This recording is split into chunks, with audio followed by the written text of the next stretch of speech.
Salut tout le monde. Aujourd'hui nous avons reçu une Obao Hyper-V. Chaque fois je confonds entre la VT et la VS. La VS de Nico que nous allons préparer pour quelqu'un d'autre.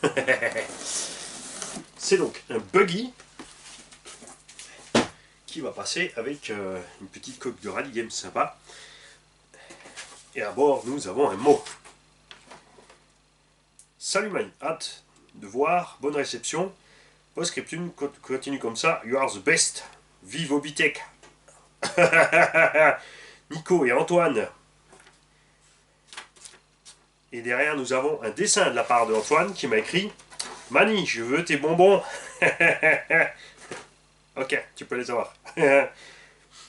PS, j'apprends la Centon sur j'apprends la RC sur le Centon 6S de papa. Bridé quand même. Antoine, j'ai 3 ans. Eh, quand même.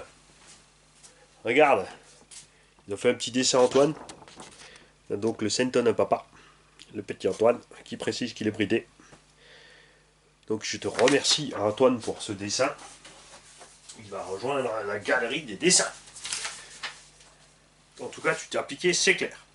À bord de ce VS, nous avons Combo Razor 1900 kV, donc à 40 par 68.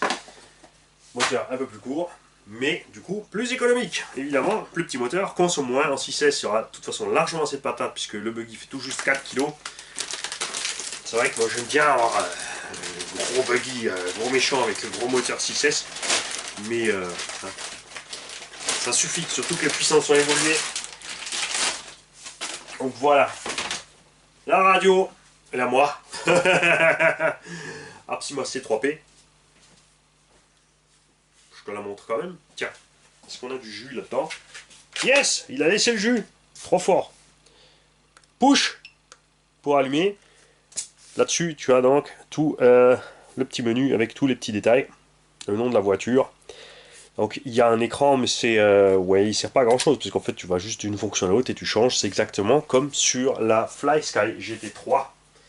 En fait, c'est le même système d'exploitation exactement.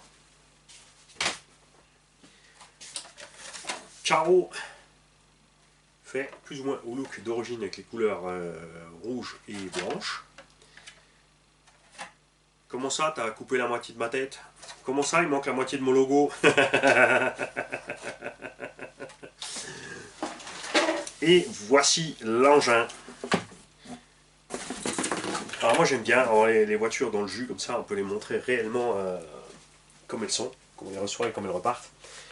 Donc un engin propre, qui a servi, pourtant pas dégueu, tu vois, un minimum d'entretien, ça fait toujours le travail. Niveau des diffs, on a l'air d'être encore origine partout. Ouais, ça m'a l'air encore pas mal d'origine. Suspension aussi, relativement souple. Donc ça, c'est le genre de réglage aussi typique qu'on a sur des engins de circuit.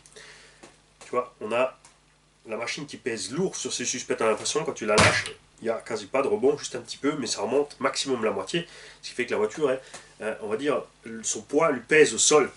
Nous, on va dire, on préfère un peu plus ferme, avoir une réaction un peu plus vive des suspects. C'est pas forcément ce qu'ils cherchent en compétition, parce que changement de position, virage, machin, appui, si t'es trop haut ou si t'es trop vif, tu peux vite te catapulter hors du circuit. On a évidemment l'aileron qui va avec, la notice et tout ce qu'il faut. Je vais évidemment démonter cette machine. Enfin, d'abord, on va enlever l'électronique, on va nettoyer un bon coup. Ensuite, on va l'ouvrir pour nettoyer dans les coins. Et on fera les petits réglages qui vont bien. Quoique là, franchement, niveau suspect, je pense que pour le projet en question, on sera pas trop mal. Ça devrait le faire. On va évidemment voir ça de plus près. Cerveau. Connect. Donc Power HD ou GX 20 kg métal. Cette série de cerveaux est bien. Avec toujours l'avantage évidemment, si tu prends l'original GX, ça coûte pas 60 €. L'antenne. Reçu un petit trou dans le boîtier pour passer l'antenne.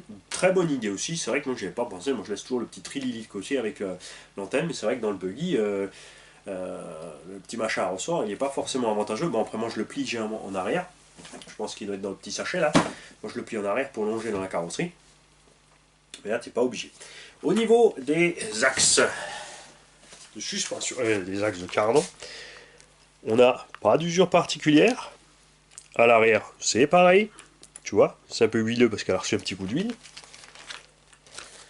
Et devant, kiff kiff. C'est pareil.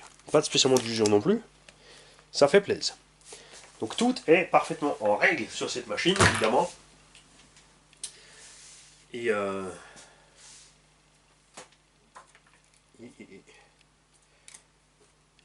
double facé, double facé. Donc on verra ce combo Robitronic est évidemment un Quick Run. Donc normalement j'aurai des trous de fixation en bas. Je lui mettrai les petites fixations qui vont bien. Et puis c'est tout. Ça fait plaisir quand même, t'as vu? De plus en plus souvent, on récupère des voitures de plus en plus propres et de bien meilleur état. Parce que les gens en prennent de plus en plus soin. Et évidemment, Nico m'a pas attendu pour faire de la RC, hein, c'est sûr. Et j'ai oublié un truc. J'ai rien oublié. C'est rien, j'essaie de perdre du temps pour passer 10 minutes pour foutre encore plus de pubs. Ouais, celle-là, vous allez l'entendre souvent. Comme si ça me préoccupait. Ah, on a de la visserie inox sur l'avant. Ça fait 10 minutes là? Toujours pas. Et c'est bon, ouais. Salut les mecs.